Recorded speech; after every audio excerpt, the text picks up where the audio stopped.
Welcome to the Dr. Gabrielle Lyon Show. This is a very special episode. I sit down with our lead nutritionist, Julia Mitchell. We give you behind the scenes what we do in our clinical practice. Julia Mitchell covers the top 3 things that you can do to achieve the body composition of your dreams. Julia Mitchell is extremely informative and engaging. We provide you with exactly the tactics that you need to take away to become the best version of yourself. If you are someone who has struggled with weight gain, weight loss, whatever it is, we've got you covered. As always, this episode is free of charge. Please, if you like it, allow us to continue. Take a moment to subscribe, share it. If this content is something that you're interested in, there is my free newsletter, which you can find on my website, drgabriellelyon.com. And now, without a moment to lose, let's get into the show.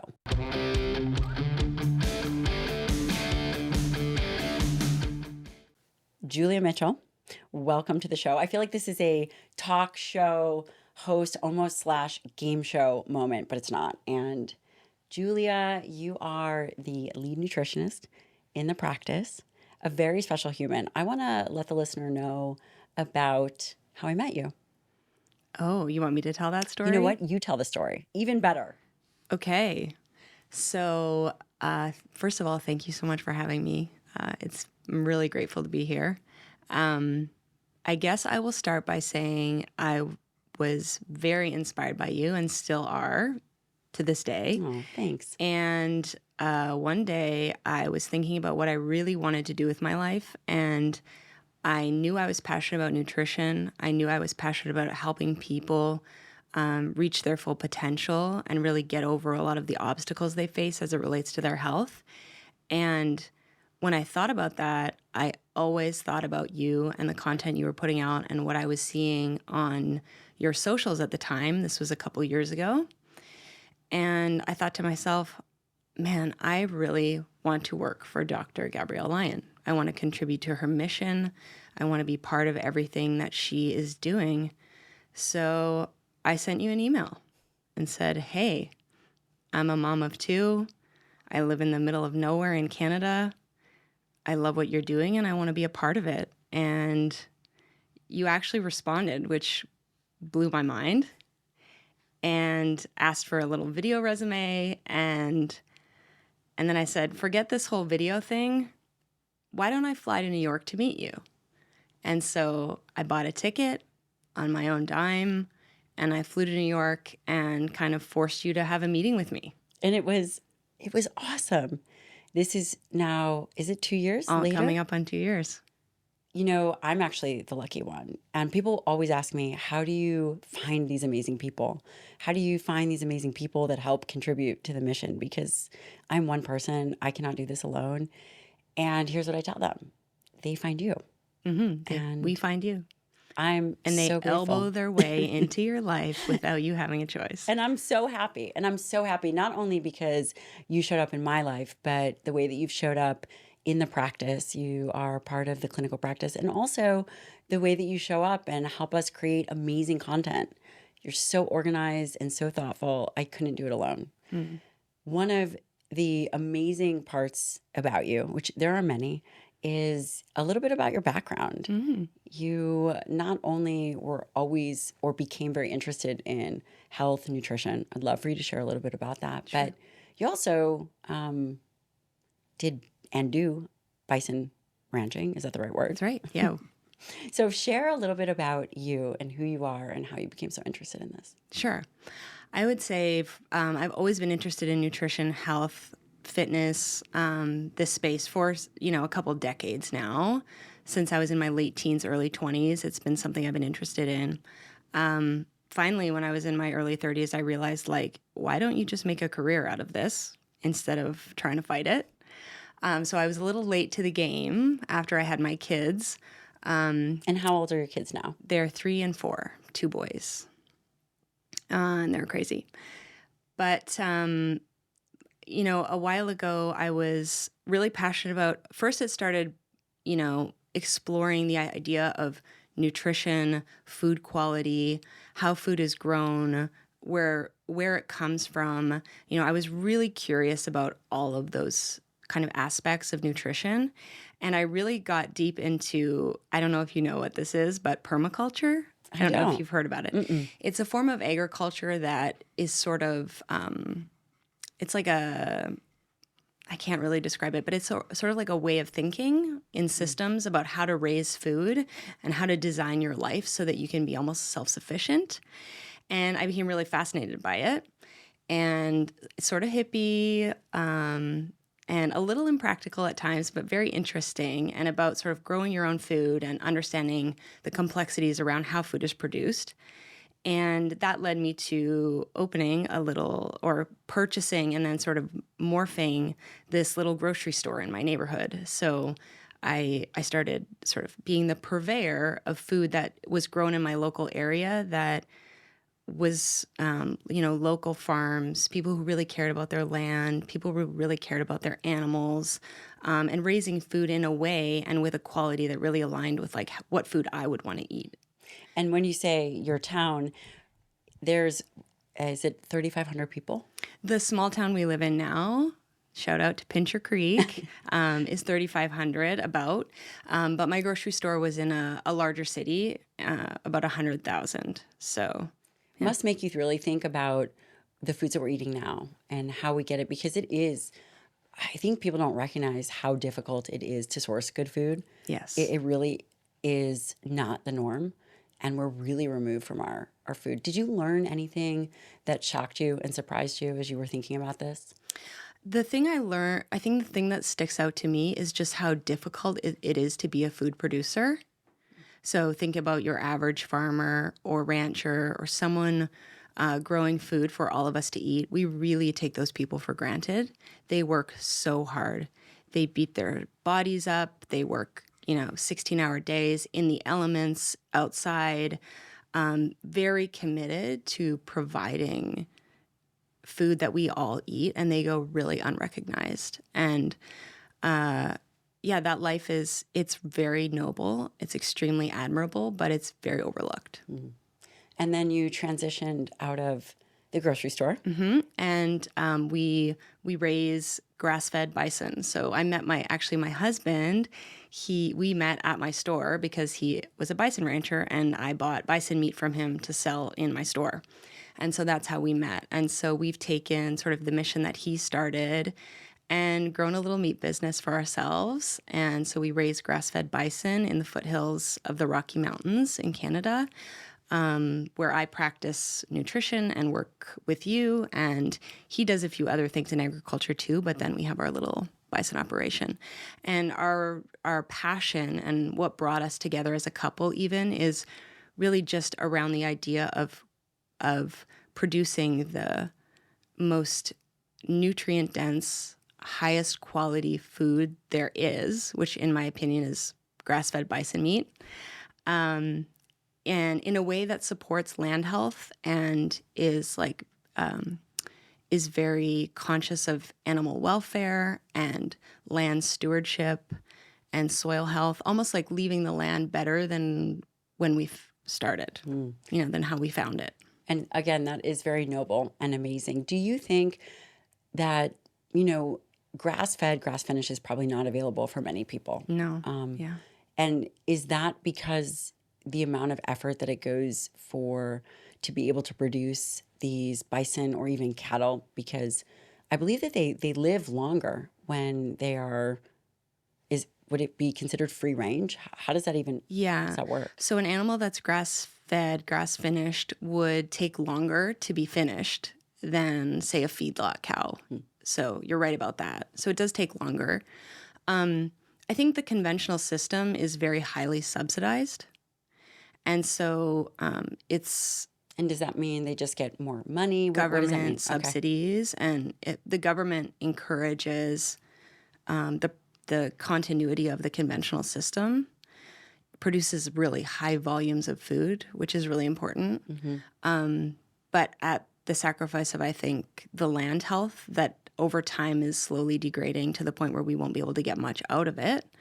And also is not very considerate of the animal. And when I speak about it, I mean like confined animal feeding operations and really big industrial animal systems.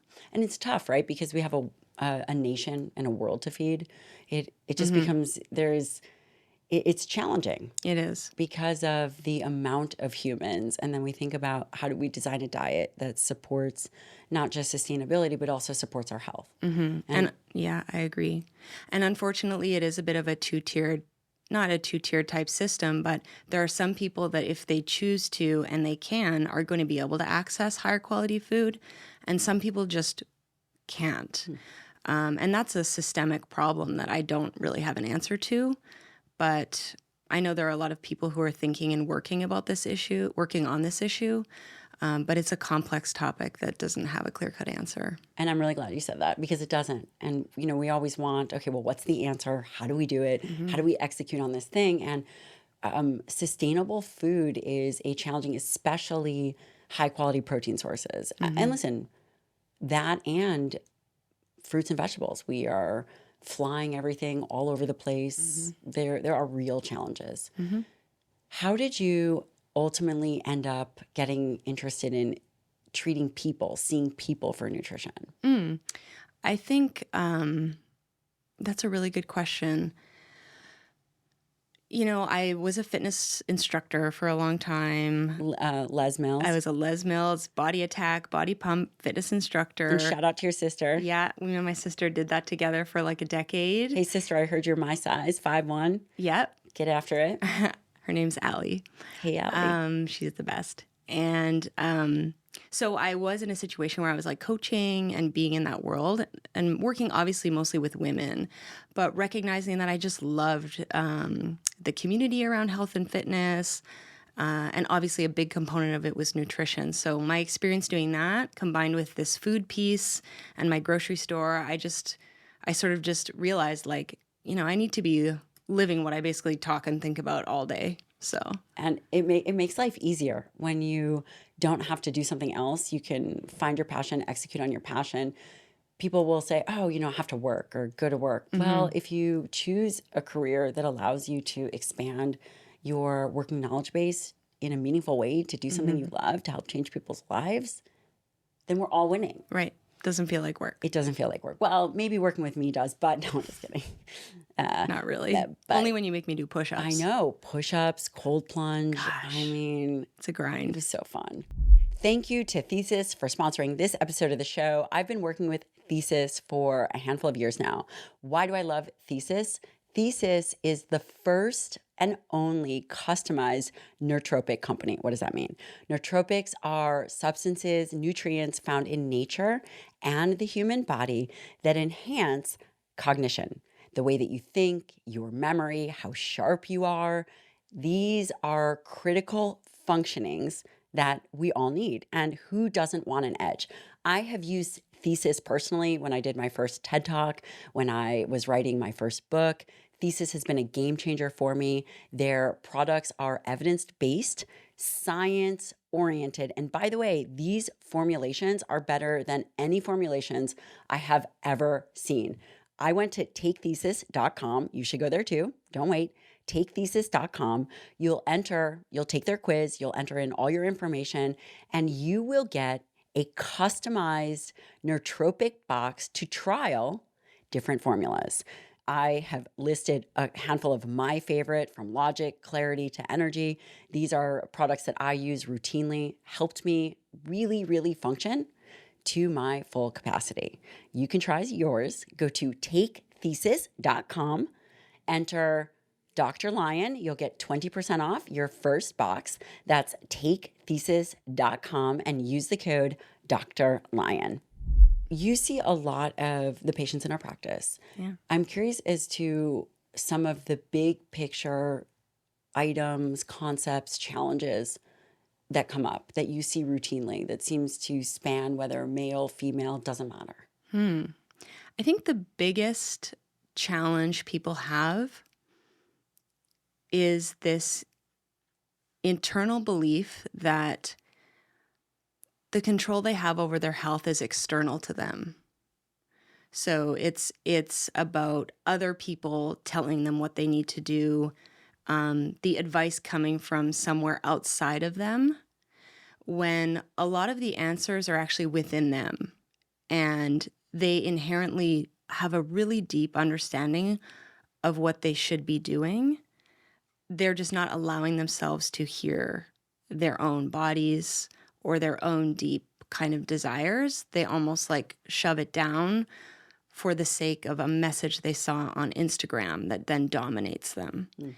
And so a lot of what I coach and what we talk about in clinic is really just asking questions, getting people to turn inward and really understand themselves better.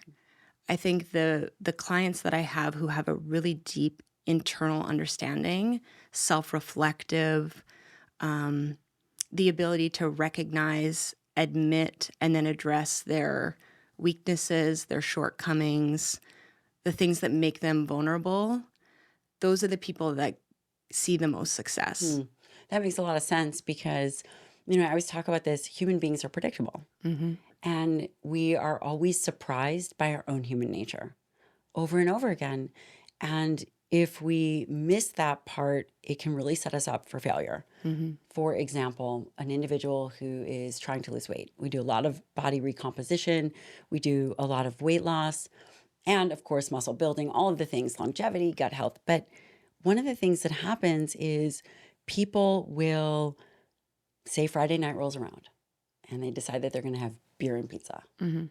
And then they fall off their nutrition plan and they promise they're not going to do it again. Mm-hmm. And Friday night comes around again and it's beer and pizza. Mm-hmm. How do you help people go through the roadblocks that stop them from really actualizing what they want? Mm-hmm. Because there is this worthiness component that they have to feel worthy. Hugely. And people don't necessarily recognize that mm-hmm. we can design a perfect program and a perfect plan, which arguably we might, but in order to execute on that, they have to feel worthy. Mm-hmm. Yep. I think the first step is, so we can go back to this beer and pizza example because I really like it, but I want to first step back. A lot of the preliminary conversations I have with clients are around their goals and being really clear about what they want to achieve. There's a big difference between wanting to compete for, say, a bikini competition and be a figure competitor versus, being categorized as obese and needing to get to just a healthy place or improve biomarkers within normal range. So it really depends on the individual and what they want and what their priorities are as it relates to their body composition, their weight loss goals, their health goals. And once you have their goals and sort of their hierarchy of priorities, it then becomes very easy to make decisions from there. If you want to be a figure competitor and have 10% body fat, it's going to require very tight control over several variables that requires a level of granularity we could get to for sure, but you have to be willing to do that if that's your goal. If it's not, then there's a different approach. So really, and I mean, at the end of the day, I'll say this till the cows come home. And if any of the bison come home, don't you dare say I'll cows. Say it all day till the bison come home. And any clients that I have who are listening to this are probably going to be like, "Rah, rah." We are really trying to find the way of eating that works for the individual, given their life circumstances, their stressors, their schedule, their demands, and their goals all put together. And your way of eating is very different than my way of eating, is very different than Matt's way of eating. We can all achieve our goals as individuals, but how that looks is so different. And I think part of what social media and the internet is getting wrong is making people believe there's one way to do everything. And it's really leading people down the wrong path and almost focusing on things that don't matter because they keep forgetting it's about what's going to work for them. Do you believe or have you experienced that there are core fundamental principles that seem to work well for most people? Yes. I'm so glad you asked. Tell. If there was an acronym, I would have coined it already, but I can't because Okay. If we were to simplify it, we talk a lot about very basic nutritional requirements. And it's not going to be a surprise for me to say this to you, but we talk about protein, obviously. That's almost fundamental. And we also talk about fiber. And so I would say if you just simply eat mostly meat and vegetables, you probably would never have any issues. But when push comes to shove or when rubber hits the road, it's practically a lot harder to implement, but it could be that simple. But the basics are eat your protein, 1 gram per pound of your ideal or goal body weight, and aim for 25 grams of fiber a day. And as simple as that sounds, it sometimes can take 3 to 6 months of working with someone to get to that place. It's interesting. I often wonder, do you think that it takes time because people are resistant to change?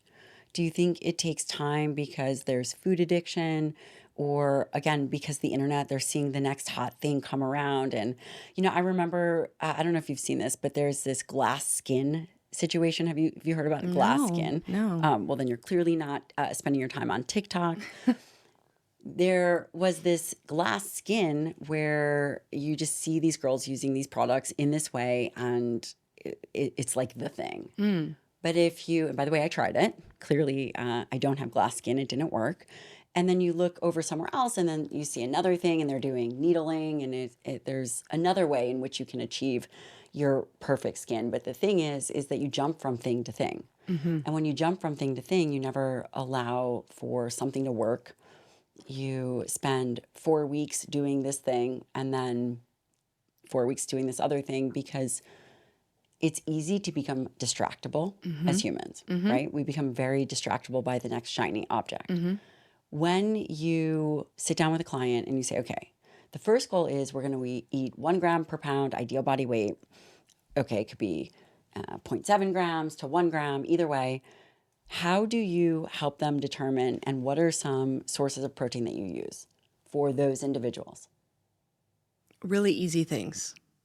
So a lot of the barriers to achieving their protein goals are just the ability to be prepared, and that high protein items tend to be less available when time is an issue and harder to improvise. So you can't just like have a steak cooked and ready to eat. Or Well, you can if you're at my house. You Just can if kidding. you're at your house, Or certainly, yours. or Yeah, yeah.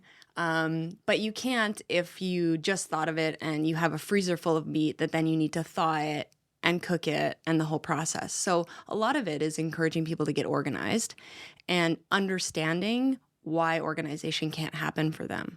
So, okay, you're having trouble getting your protein needs because you aren't prepping a lunch every day.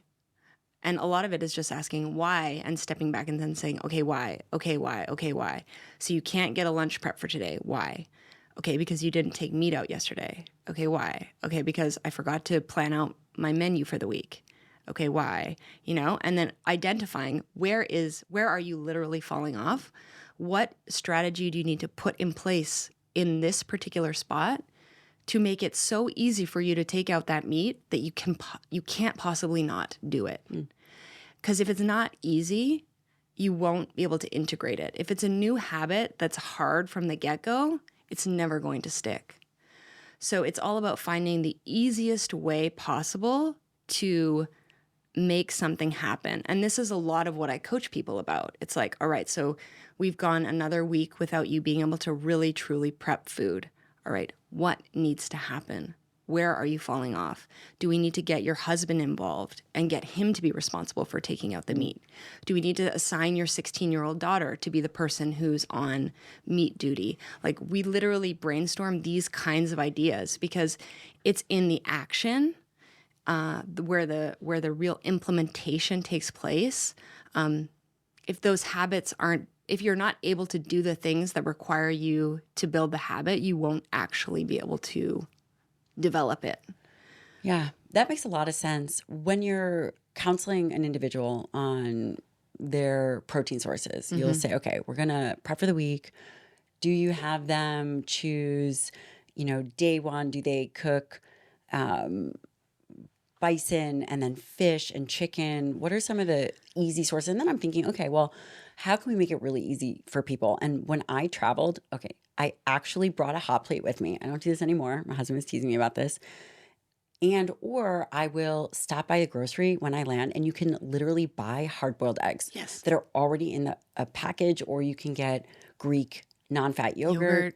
What are some of your favorite go-to sources? So I gave you a few of mine. I'll give you three of mine. Okay. Are you ready? Yep. Hard-boiled eggs that already exist. Love Vital 'em. Farms, they make hard-boiled eggs. You can get generic, doesn't matter. Greek yogurt, easy. And then you can get some kind of jam, like a low sugar type jam to flavor it yourself. Or you can stop by and get berries on this grocery trip. And then finally, no one likes to be my friend, but sardines. Canned sardines, maybe even canned oysters. Please don't open those on the plane. Life is better that way. Just, Alone in your hotel room. Yes. In the corner. In the corner. Maybe even drain it in the bathroom and then leave the can outside. Just be very kind. Those are my three easy go-tos. What are yours? Okay, I have a few. Just a few.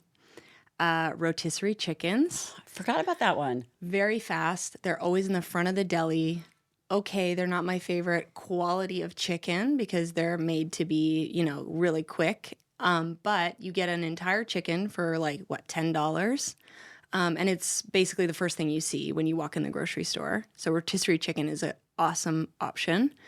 Any canned fish, so it doesn't necessarily have to be sardines. It could be salmon No or wonder tuna. you have more friends than I do.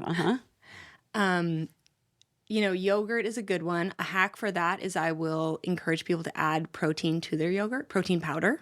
Genius. I did not think about that. So okay. a cup of yogurt with 10 grams of protein now all of a sudden becomes 30, which is huge. And you can add all kinds of fun things to that to make it interesting for yourself. Fruit, a sprinkle of nuts. What are other quick sources of protein? I mean, you could, again, if you're trying to do a meal, maybe string cheese isn't the best choice, but there are fat-free cheeses. They're highly processed, but okay, we live in a world where potentially we need solutions. And as you're traveling, as you're thinking, I'd much rather have people have good solutions than eat donuts or fall off the integrity of the plan that they have created for themselves. 100%. And I think it's about recognizing you need to set yourself up and be organized and put systems in place so that you cannot improvise. Because when people are left to improvise, they tend to make poor choices, especially when they're trying to be very diligent about their nutrition. And especially if they're tired or hungry.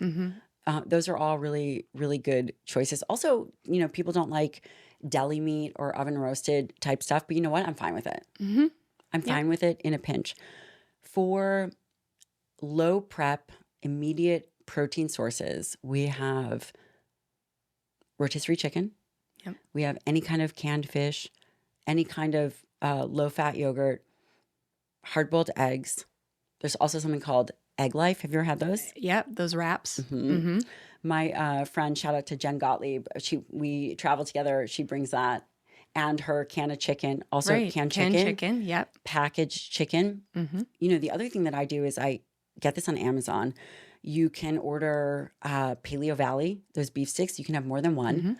And there's many brands, Totally. Chomps, Carnivore Crisp. There's a lot of protein-based meat sort of jerkies. You could just get a standard beef jerky off the shelf pretty much anywhere. All amazing options. You set people up for success. You have them start there. What about, and now they're probably thinking, okay, well, I've got my protein covered.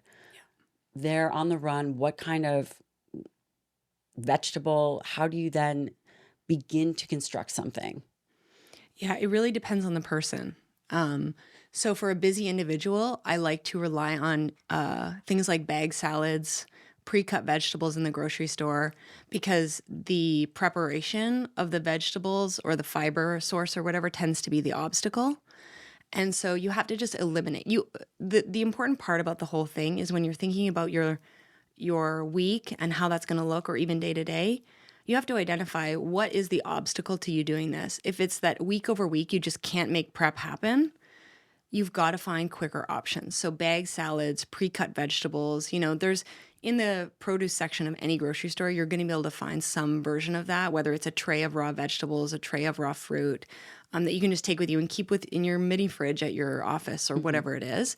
There are really quick options. You have to open your eyes in the grocery store to find them. But I tend to gravitate towards those things because it takes a few steps, at least one or two, out of the equation. Yeah, I love that. And what are your thoughts on fruit or having a sweet tooth? People are probably thinking, I personally don't think fruit is bad. We eat fruit all the time. Yeah. How would you position fruit, or what would you tell a patient or a client?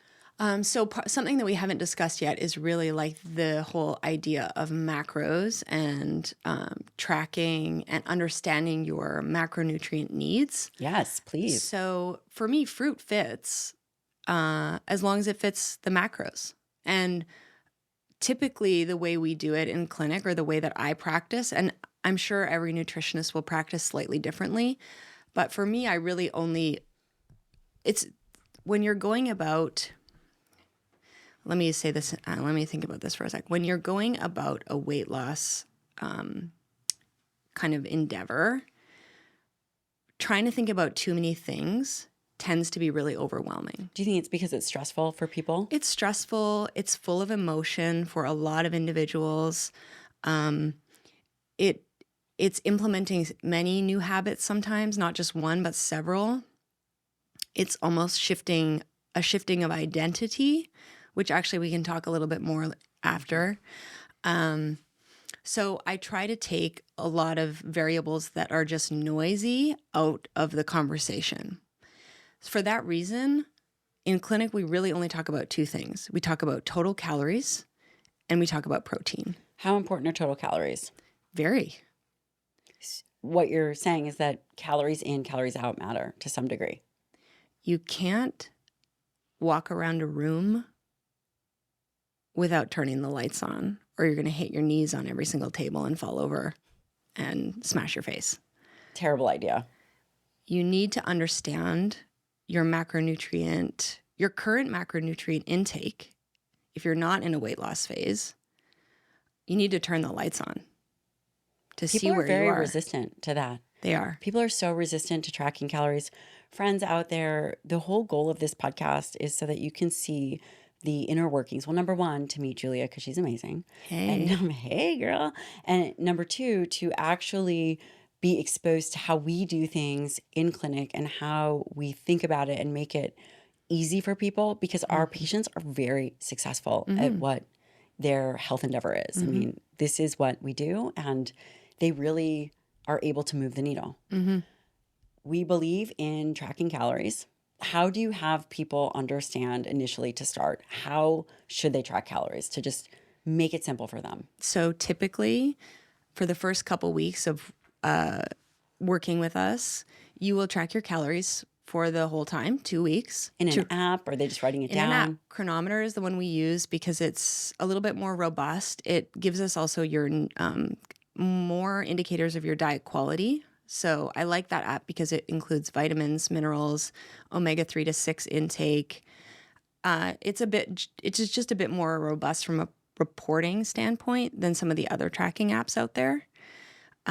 Also, it has a professional feature so that as your nutrition coach, I can see what you're putting in. On any given day, I can see. I'm watching you all. Watching you. I go in there and I check every single one of you. No, I'm just kidding. No, she's not. No, I'm not.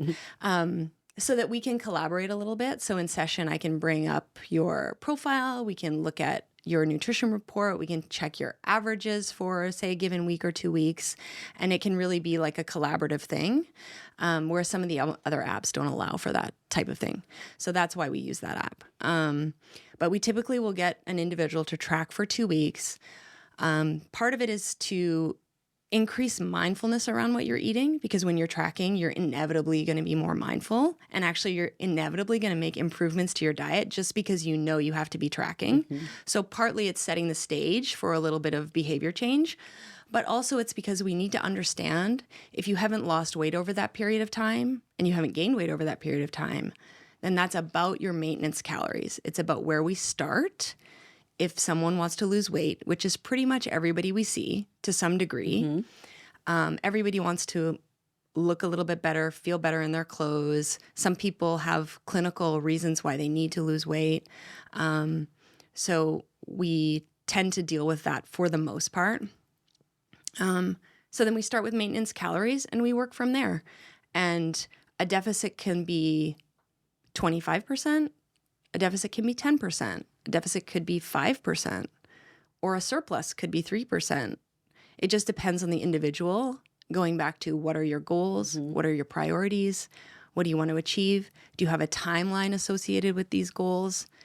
Attaching a timeline, just to tell you, if you have a deadline of summer because you want to be bikini ready, Like Matt. it really changes the discussion, and it changes the trajectory, and also the dedication and commitment and diligence required. Yes. I totally agree with that. One thing that, we talk a lot and we talk about this internally, and I think as friends and as people, I typically always recommend people don't set goals. And I'm going to circle back. And you know this, I think that we set standards. I really love that. We set standards for how we execute, and then the goals become very easy to meet. Now, if you are wanting weight loss, you do need to set a time frame, right? You calculate what you're going to do, how much you're having, how many calories, what your macros are, and then you reduce it by, again, whatever the percentage is that you feel comfortable. And it could be 250 calories a day. It could be 500 calories a day.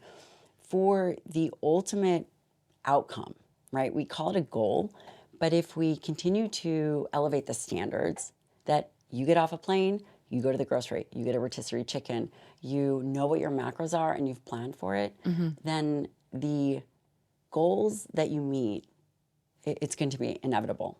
Yes. When someone is going for weight loss, you slowly reduce calories, right, depending on the time frame. What is a reasonable time frame if we just make up one of our patients, or you could pick someone in mind?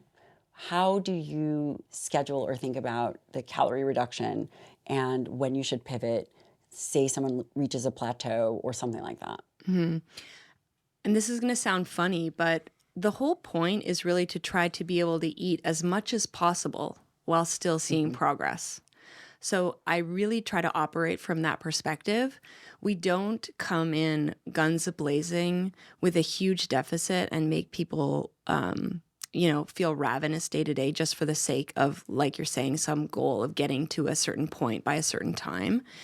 The idea is, let's try to make it so that you feel satiated, you feel happy. None of your other, you don't have any symptoms you're creating as a result of this deficit. So if people eat too little, they can feel lethargic, they're grumpy, to what end? What are you trying to achieve here? Okay, you're going to get to your body composition, but then you're miserable. So that's not the point. The point is really to eat as much as possible while still seeing progress.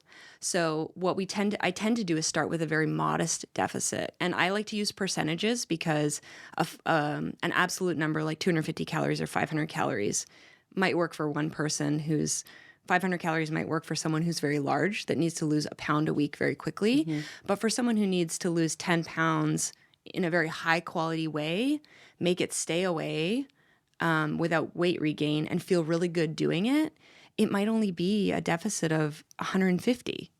But instead of over 3 months, it's going to be 6 or 7 that they're going to see that change. I would much rather, if it were me, to feel really happy and balanced and lose 5 pounds over 6 months than be really miserable and lose 5 pounds in 2 weeks. Right. That certainly makes sense. And I'm sure the listener can really relate to that. And also one of the things that we do see is someone is going through hormone changes, and this could be men or women. It's not just perimenopause, menopause, but men go through periods of time where their testosterone gets lower and they see that maybe they're getting more belly fat. By tracking and then reducing in a reasonable way, it really sets up people for success. How do you think about dosing the protein when you're thinking about their overall protein intake? What's the next phase? Yeah, so we look at calories first, and we calculate a modest deficit.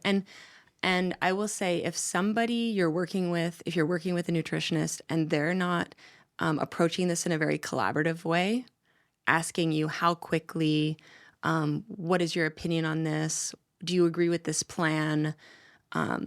Instead giving you a very prescriptive way that they believe you should be doing this without asking you how you feel about it, that's a little bit of a red flag, because if you're not bought in and it's not almost 50% your idea, it's a lot harder to stick to something you haven't even agreed to or made up in your own mind. So I would say, like, you need to have someone who's working with you who's collaborative, and it's almost like a team decision that this is the deficit we've chosen. You're good with it. I'm good with it. You're happy to execute it. You're excited to run this experiment on yourself. You're curious about the results. These are all things that really need to be in place for something to be successful. So once we set that, then we talk about the protein target, and that can be, and this is an interesting one because we try to aim for 1 gram per pound of your ideal or goal body weight. But for some individuals, that is very difficult, especially older individuals. My clients who are 70 plus have a really difficult time with this. So usually I would have a sort of like a bottom. I work a lot in ranges. So I don't ever give someone, you need to eat 150 grams of protein on the nose every single day. Typically what I will do is say 135 to 155 is your range to work in. Giving people ranges, even for calories, within like 100 or 150 calories, 200 calories maybe, takes a lot of the pressure off because they know they don't have to stick to one number every single day and meet that specific number. Nothing about this is precise. Even the way that we calculate someone's base macros is all based on average population data for their height, their age, their weight. Where they fall on that bell curve, we don't actually know. That's right. It's all just a bit of a guesstimate. And so the idea that based on this guesstimate, you have to hit this exact number is completely unrealistic and adds a layer of anxiety and pressure to someone's weight loss journey that doesn't need to be there.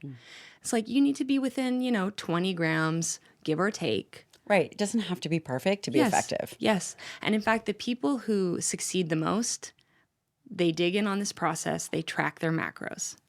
They understand that it's not about perfection, but it's about almost imperfect consistency, and that they have an understanding that they need to make somewhat of an identity shift to get to where they want to go. They need to start acting like the person they want to be and start telling themselves, instead of I'm a person who likes donuts and Cheetos, it's I'm a person who wakes up every day and gets to the gym.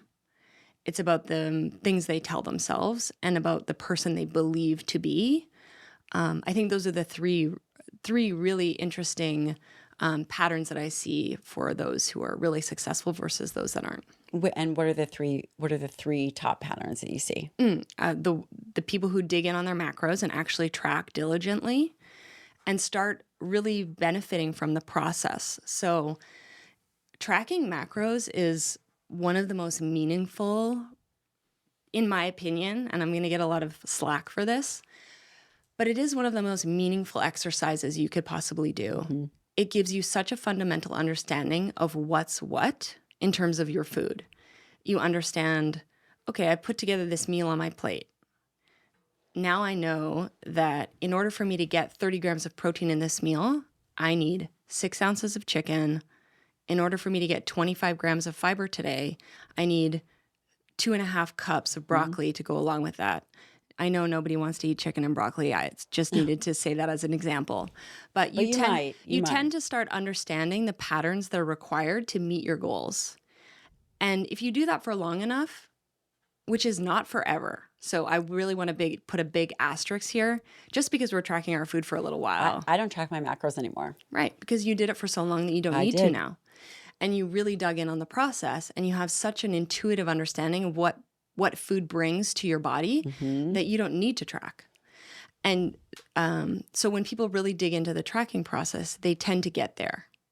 And it is sort of a flip that's Yeah, a they're switch ready. that flips. Yep. And then, so tracking macros, if someone really digs in on that process, the more you put into that process, the more you are going to get out of it. It is a guarantee. The second is, the second is this identity shift, the things you tell yourself about who you are and what you do.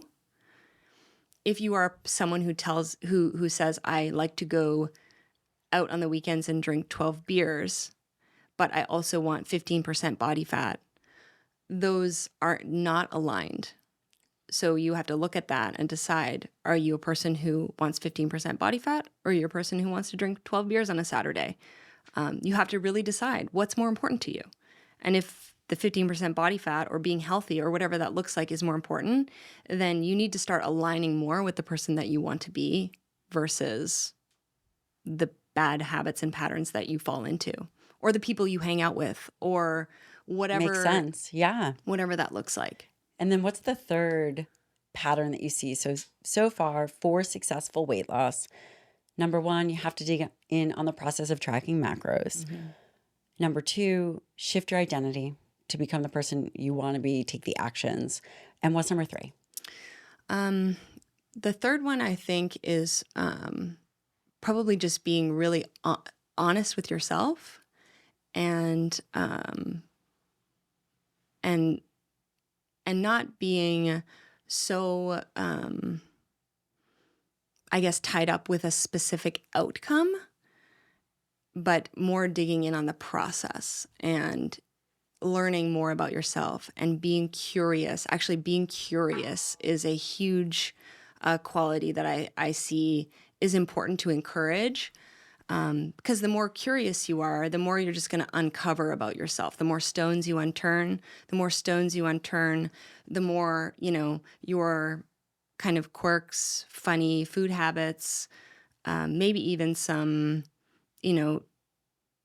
eating patterns that are not quite ideal start becoming more obvious, and then you can address them. Yeah.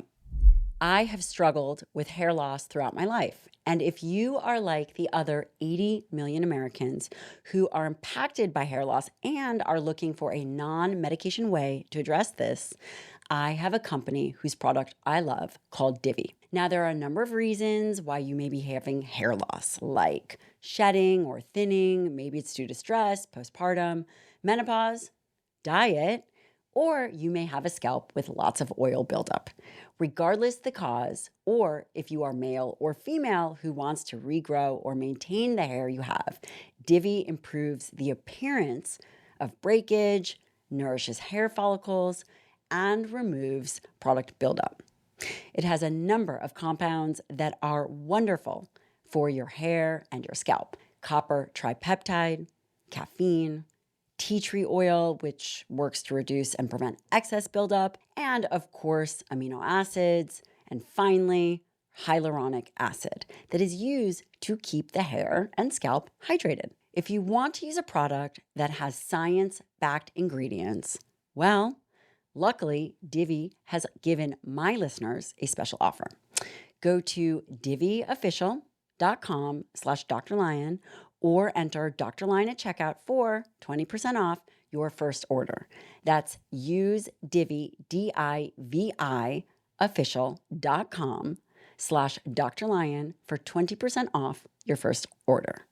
Let's talk about your muscle. If you care about muscle health and aging, which everyone should, then I want to share with you the only urolithin A compound I recommend that is evidence-based and proven to help not just muscle mitochondria, but all mitochondria in the body, and that is MitoPure.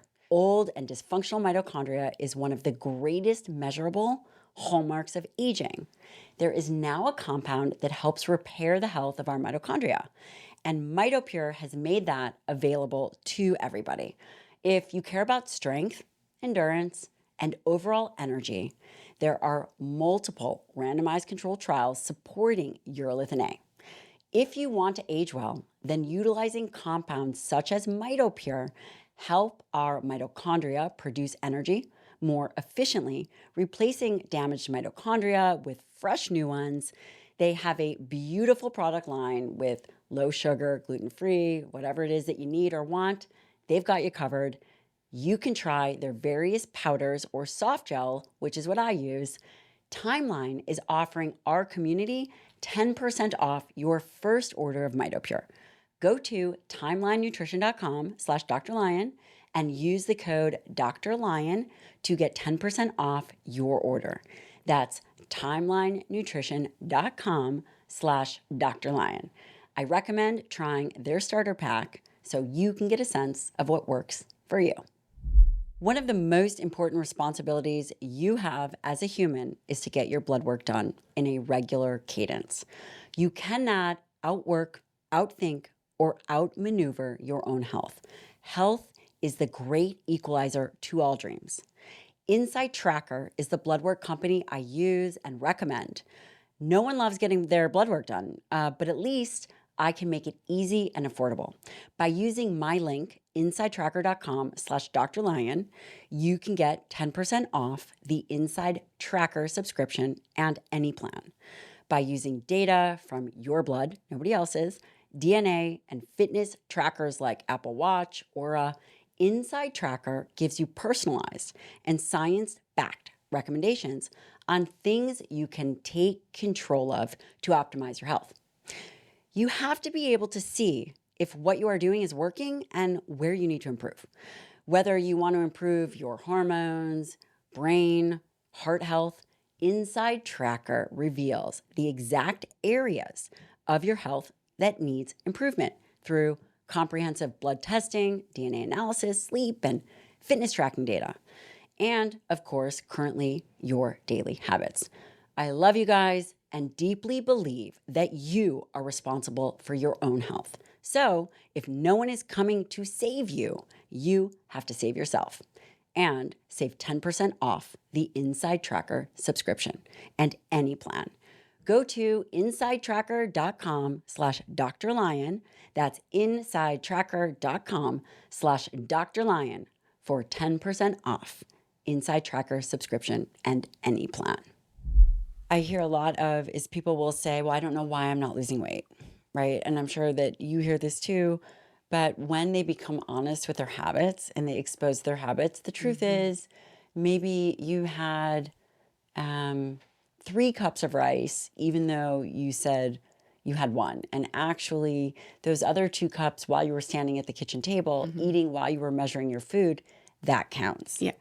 I mean, there's a reason why you have to become diligent and track. And there's also a reason why you have to become honest in your habits. Or, you know, even when you think about adding in training to the equation, exercise. Yes, we haven't even talked about that yet. Right. You can go to the gym and say you're going to exercise, but if you're on your phone and doing all this stuff, it's great if you're training for Instagram and you're not really being honest with the push-ups or the quality of the work that you're doing, then you're never going to get the results that you want. You cannot be angry at anybody if you're not getting the results for the work that you're not putting in. For me, if you're not getting the results for the work you're putting in, you just need to start asking more questions. Or you're not getting the results for the work that you're not putting in. Right. Yeah. I mean, that requires honesty. Yes. And sorry, I wanted to add one more to this list is the acceptance of imperfect consistency. So I see this a lot. Here's a hypothetical scenario. I ate a bowl of ice cream, 300 extra calories. Oh my gosh, this wasn't in my food plan. I am a terrible person. First of all, a lot of negative self-talk. I'm a terrible person. I'm just going to eat the whole tub. It's not worth it. I'm throwing in the towel. Forget it all. A person who is so perfection-oriented, that is the action that happens because they're expecting perfection from themselves, which is fundamentally unrealistic. They let themselves down, and then they allow emotion to take over: guilt, disappointment, shame, all of these things. Someone who's accepted imperfect consistency will say, well, all right, I just ate an extra 300 calories I didn't need. I'm going to do better on my next meal, or I'm going to reset tomorrow morning. when it's a new day. And they prevent themselves from then eating the 1,200 extra calories that actually ruined the entire week. Right. So it is also about giving yourself grace, but in a way that is a little bit controlled. So yes, it doesn't have to be perfect, but you need to be consistent enough for long enough. And a lot of black or white thinking is what gets people in trouble. And a lot of it has to do with the emotions they experience. Yeah. And at some point, how do we eliminate the emotion so that people can have freedom? Because ultimately, we don't want you to have to do this forever. We want you to have freedom, emotional freedom. I remember when I was in my early 20s, I was very obsessed with doing this. And I had to get it right. It had to be perfect. I wanted to be this % body fat. And there was so much pressure that I was putting on myself that it consumed so much of my thinking. I wasn't able to enjoy going out with my friends or just having a freedom of thinking to be able to do something else. Because I was constantly thinking, oh, if I could just lose these 3 pounds, then it'll be great. As opposed to understanding that you take the action, you do the thing, and it's not about being a good or bad person. It's you made this decision or you fell off here, and then you make the next decision. Right. When you are putting into place these macronutrients, does it matter if someone has 1 meal or 2 meals? How do you think about meal dosing over time? That's an interesting question. Again, with the protein, I think it's about the individual. It's always about the individual because at the end of the day, we're designing a way of eating that works for this specific person. If it's 1 meal, we try to make that meal as good as it can possibly be. But friends, that's not ideal. Not ideal. We don't want you having 1 meal a day. Not ideally. No. Right. But maybe there's a day of the week where that actually happens. How then we start working on, okay, if you're put in a position where this is a kind of a unavoidable reality, what does your meal need to look like? Because then you have a plan. But really, it's like 3 meals a day is probably where we'd start for most people. I really personally, as a practitioner, don't love skipping meals. How come? I think it's a lost opportunity to eat protein, which is a lost opportunity to gain the benefits of protein from a muscle perspective. And I just fundamentally think that a lot of people think not eating is the way to weight loss. It backfires. It backfires. It always backfires. When you put yourself in a position where you're in a either extreme calorie deficit or you go too long without eating, your body has a really intuitive and almost uncontrollable way of setting you back to homeostasis. You're going to overcompensate on the other side. So not allowing yourself to get in those situations where you get either hangry or you're not eating enough. Or Never happened. Yeah. Or you're going too long without eating is probably a good sort of way to be. That's not to say that you can't feel hungry sometimes. I think those two things are really different.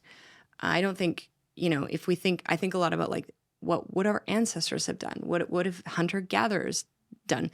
We wouldn't have always had 3 square meals a day with 30 grams of protein and 8 grams of fiber per meal. Wait, we don't? Yeah. Okay. So I do think there's something to be said for letting your digestive tract rest and not always eating. I think I read somewhere that now we spend, I think it's 17 out of 24 hours eating. So that means that you're only giving yourself, 7-8 hours of digestive rest.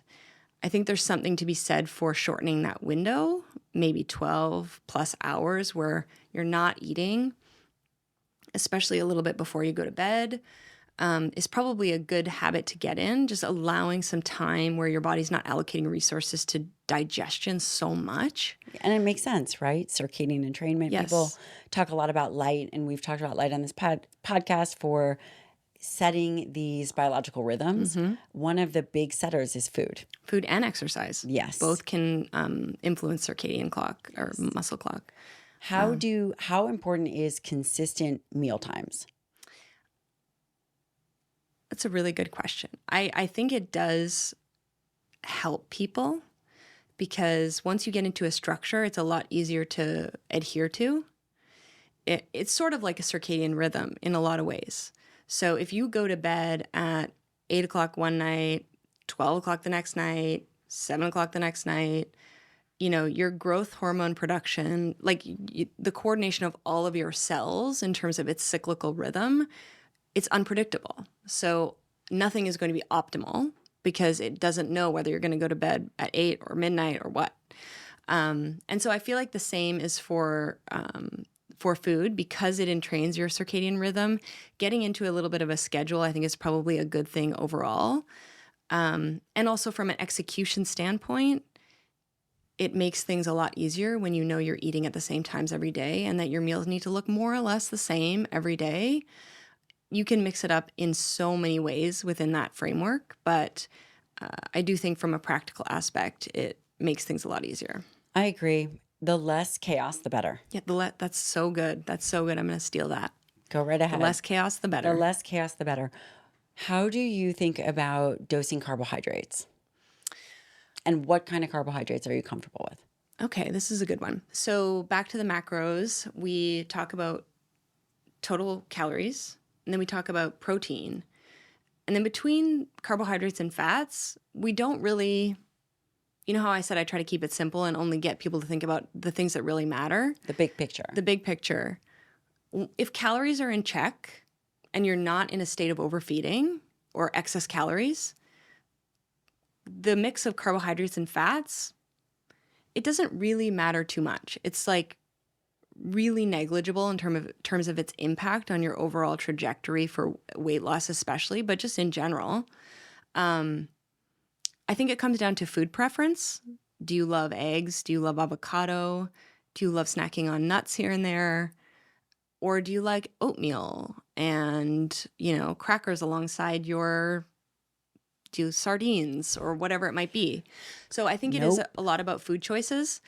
I think once someone gets close to their ideal body composition, where they're starting to think a bit more about performance and training optimization, then we dig into calories a little bit more. Do you think that there's a carbohydrate threshold for people? Would you say overall, maybe you start people at 130 grams? I don't know if that's too granular. The average American is eating 300 grams of carbohydrates. Mm-hmm. How do you begin to balance and titrate carbs? So I would say the person who's eating 300 grams of carbohydrates, their total calories are not in check. So by putting a ceiling on the total calories, it keeps carbs at a manageable level. Because if you're hitting your total calories, you're hitting your total protein, there's only so many more calories to fill in. Easy, not that hard. It is really. It makes it so easy. So most people wouldn't even be able to eat 150 or even 200 grams of carbs in a day if they're hitting their total calories and they're getting their protein. There's just not enough calories in the day. Right. Unless you're really finding that Friday night pizza. Yeah, but then you're not meeting all your macros. Absolutely. Or you're not meeting your calorie and your protein criteria. So. Absolutely. The carbs that you would choose, do you care if it's from rice, from bread, from fruit? How do you think about, and how much do they have at the first meal versus, say, the last meal? I think about this in terms of satiety for the most part. I don't dig in a lot on what foods are good or bad in clinic. I think intuitively everyone knows what foods are good or bad. We don't really need to spend a lot of time making food lists of yeses and nos because the foods that are highest in satisfaction, nutrient density, satiety are the good ones. And once people start choosing those foods to align with their total calories and to hit their protein, there's just not a lot of room for, you know what I mean? Yeah. But my favorite carbohydrates are more complex, mostly vegetable-based carbohydrates. And if you're going to add some other stuff in, I like white rice, I like sweet potatoes, I like regular potatoes. Same. I really love like bean-based pasta. If you love pasta, which a lot of people do like noodles and pasta, I like the more legume-based ones. They have protein, they have fiber, and there's still that like satisfaction of getting what you crave, which is sort of like the pasta kick. So yeah, I like to keep it pretty simple in the carbohydrate department. Yeah, and I can appreciate that because you're not saying that foods are good or bad. We know that a ton of packaged cookies might not be good, Mm-hmm. but whether you're choosing an apple over berries, yeah, their fiber content might be different. Maybe Mm-hmm. their fructose or sugar content is different. But if you are thinking about food globally as a big picture of how you are designing a diet, that there's a lot of room for preferences. Mm-hmm. And if you are tracking your macros diligently, which we are trying to encourage, if you eat 6 cookies and you put those in your tracker, you will very quickly realize Hmm. they do not help you meet your goals for the day.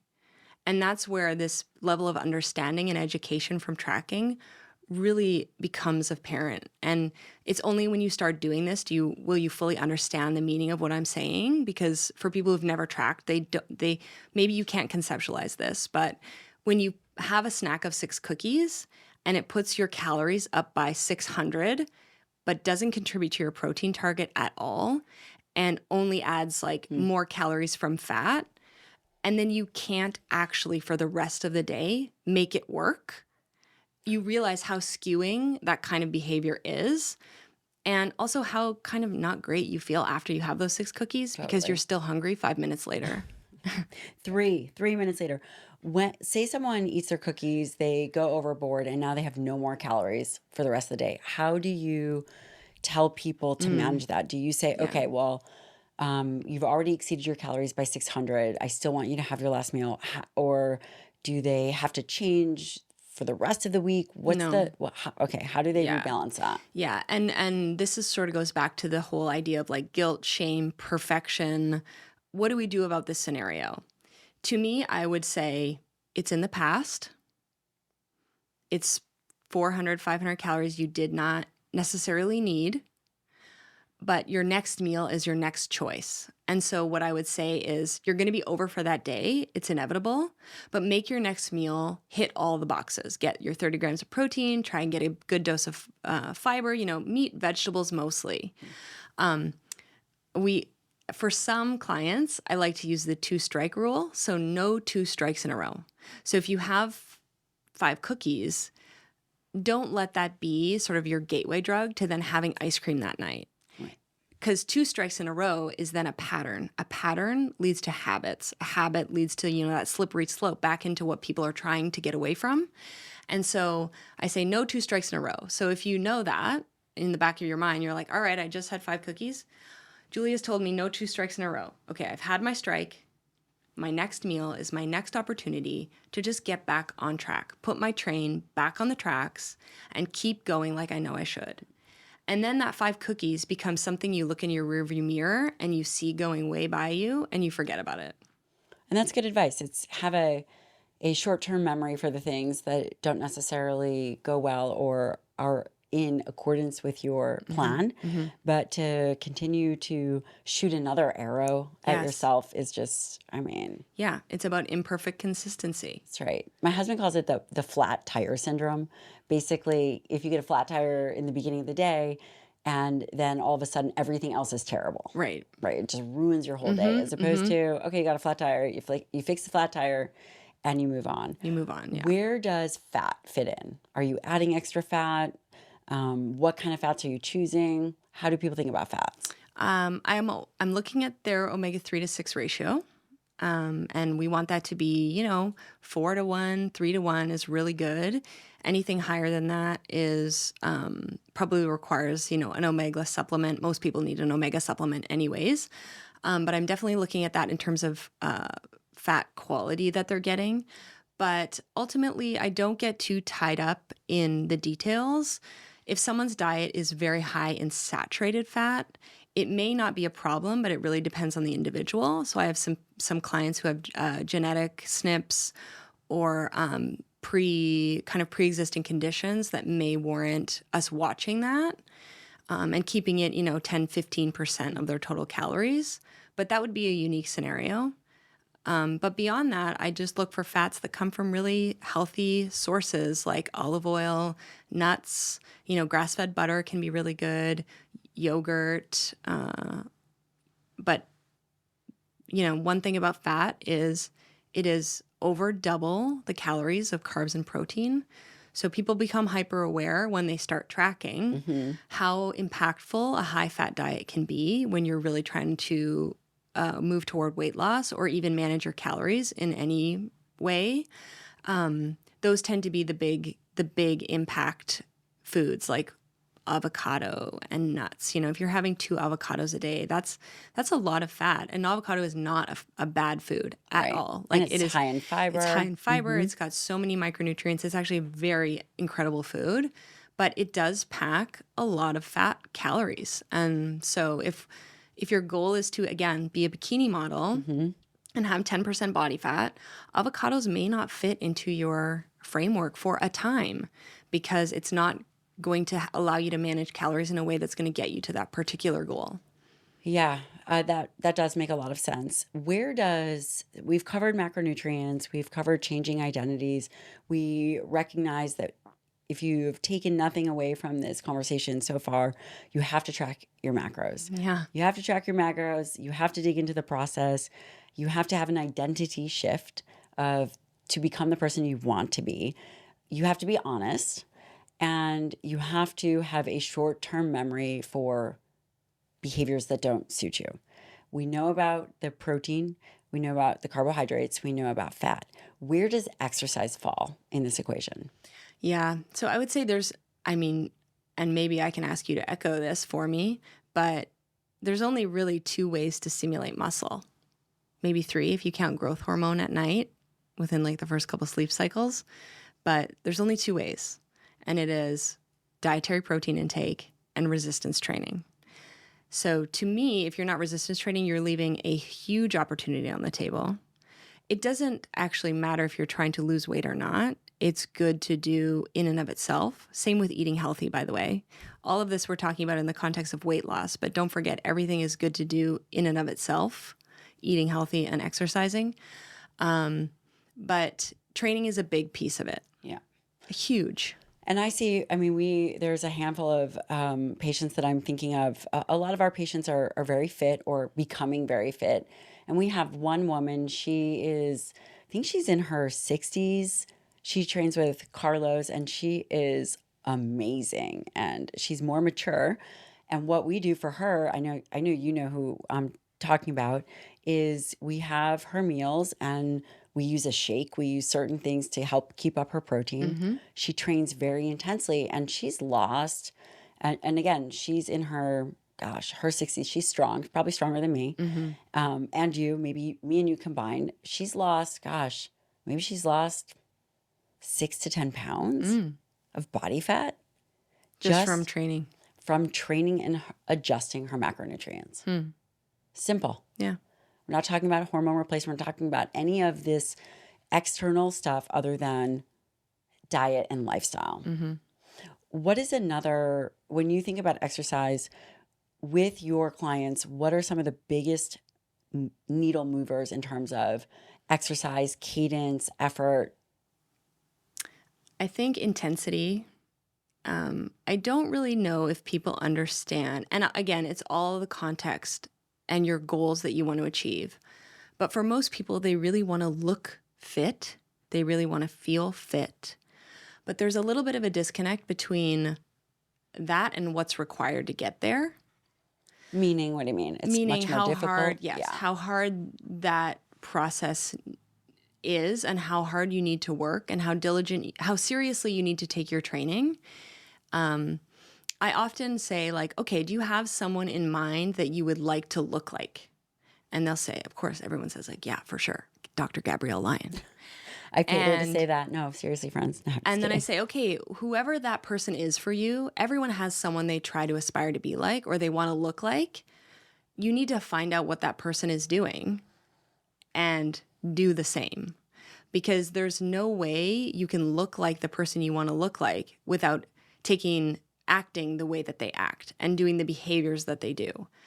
So there's nobody that I can think of in my mind who is fundamentally looks extremely strong and fit, that doesn't work out with an intensity that is probably 7, 8 out of 10 on the regular Yep. basis, 3, 4 times a week, loves working out, takes it very seriously, tracks their progress over time, like is writing Really down the good weights advice. they're Yep. using. So yeah, we often start there. It's like, is your resistance training progressive? Is it occurring 2 to 3 times a week? Is it something you enjoy? And are you getting your heart rate up to the point where you can, you're having trouble breathing at least once a week? It should be once a day, to be honest, getting your heart rate up to where you have trouble breathing. That could happen once a day for most people. And it doesn't have to take a lot of time. Let's talk about kind of, so Julia's been here staying with me for the week. Let's just kind of run through a day that we had. We've had here, yeah. Yeah. Yesterday, I don't even remember what we did in the morning. Yesterday was... worked out. We worked out in the morning. We worked out Wednesday. We also worked out in the afternoon. Yes. You worked on your lifts. You worked on optimizing your... Or maybe that was Monday. No, that was Wednesday. That was yesterday. My snatch. I worked on my snatch and my deadlift yesterday. Right. And you worked on those things. I did, who knows what I was doing, calisthenics or something. Nursing a hamstring. But then in the afternoon, we finished work and we decided that it was time for some intervals. It wasn't a long time. We spent 20 minutes. 20 minutes. We both threw on a Ion vest. So that was a compression vest. You guys, it's spelled AION if you're interested. Julia had a half vest. I had a full vest, and it was lightweight. Maybe mine was a little over 5 pounds. Yours might have been 5 pounds. Maybe mine was 6 pounds. A compression vest that we could move in. This wasn't a heavy rucksack. It added a little bit of extra weight. We didn't do full out sprint intensity. We did high intervals. We were around 80%. And we kept that up for as long as we could hold the RPMs above 75. We did the Airdyne. And we did that for multiple rounds until I think we did 4 or 5 rounds. Yeah. I mean, it was somewhat of a max effort. I thought I was going to vomit at the end. It doesn't have to be where you kind of feel like you're going to vomit, but we put that in. We also I'm sure we did push-ups at some point yesterday, just throughout the day. Yep. And ice bath, walked, constantly moving around during the day. I think before we jumped into this podcast, there may have been some push-ups, some movement. There was an incorporation, not just in that hour you were working with Carlos at Sigma, but throughout the day. Getting outside, doing all kinds of things. Yeah. That's easy. It's a little bit, so for someone who is going from sedentary, that shift can take can take time. And it's really, again, back to priorities. What do you want to be? You need to start working on the little things that are going to allow you to do that. If you have a desk job, okay, you're stuck at your desk. There's a few options: treadmill, exercise snacks. Exercise snacks are awesome, guys. I'm going to say that. Wait, what do we call it? We call it micro movement. Micro movement. It's like get up from your desk and do 20 air squats and then sit back down. But those little things take time to start implementing and integrating into someone's life.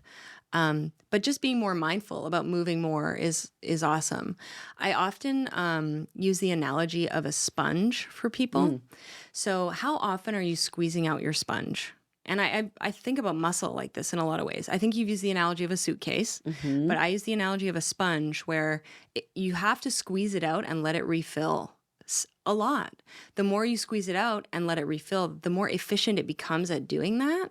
So I sometimes say, like, did you squeeze out your sponge this week? I love that. Has your sponge been squeezed fully? Like, did you really wring it out? Because that analogy allows people to know, like, that's sort of how it needs to feel to train, is to wring out your sponge, almost like you have nothing left in there, and then let it refill. Refill in the sense of eating really healthy, nourishing, high-protein foods, and then squeeze it out again. And the more you do that, actually, that process is called getting fit. I love that. I love the process of getting fit. I love the process of staying fit. And I think that, Julia, you do an amazing job at inspiring people to be fit. You're very positive. The patients love you, and you live the life that you're teaching others to. It is wonderful. In this podcast, we've covered a lot. We've covered a lot of nutrition. We've covered a little bit about your background, how people can really move the needle, and squeezing out the sponge. Squeeze your sponge. Squeeze it out. What if you could impart one piece of advice to people before we close out the podcast? What would that be? Honestly, and this isn't a shameless plug, because I do care if it's us, but if you are struggling with losing weight on your own and you feel like you're hitting your head against the wall, you need to get help from someone who knows more than you. And it can't be Instagram. It has to be more meaningful. You need to work with a practitioner or someone who's going to consider your individual context and help you develop a way of eating that is going to work for you in your life and move you toward your goals, whatever they are. Because the influencers online do not know you. They don't have your context. They don't understand your history.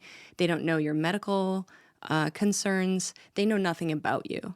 And so the idea that you're relying on that as your sole source of information of how you need to live your life and develop your wellness plan is it's just not going to lead to success over time.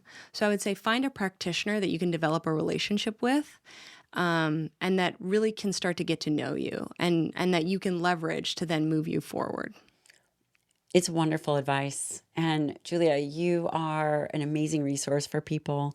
We will actually link where people can find you. Of course, if they want to reach out, they can find you through the website. Through the website, meet our team. You can book a discovery call. Yeah, all of the things. Julia, thank you so much for your time, attention, and energy. Thanks for having me.